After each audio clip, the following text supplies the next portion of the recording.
The Treaty of Versailles was drafted in 1919 at the Paris Peace Conference. Its main agenda was regarding how Germany should be dealt with.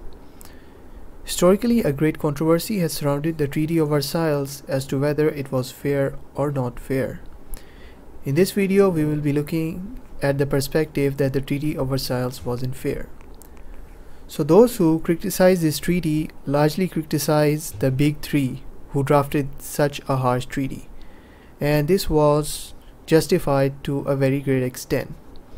You see, all nations committed atrocities against each other and everyone had suffered terrible losses.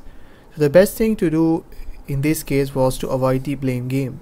But the big three only thought about what their own nations wanted, and they did not even consider the possibility that an extremist ideology can rise in Germany and the desire for revenge can bring another conflict as deadly as the World War itself.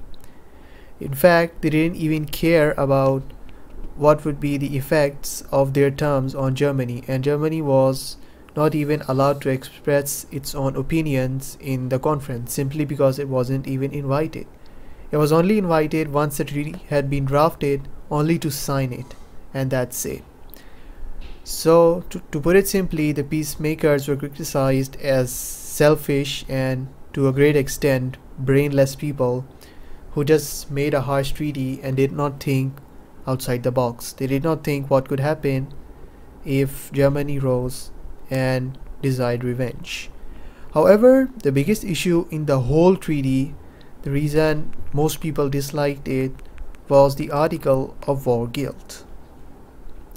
The article basically said that Germany had to accept responsibility for starting the war, and when I say accept responsibility, I also mean it had to compensate for all the chaos that followed it.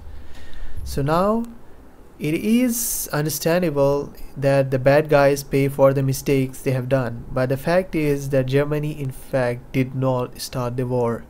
So Germans didn't like the fact that they were accused of a crime which they in fact did not commit. And so did many people think that way. Even in countries like the US, which was an allied nation, there was a large number of people who didn't like this treaty. Thank you for watching.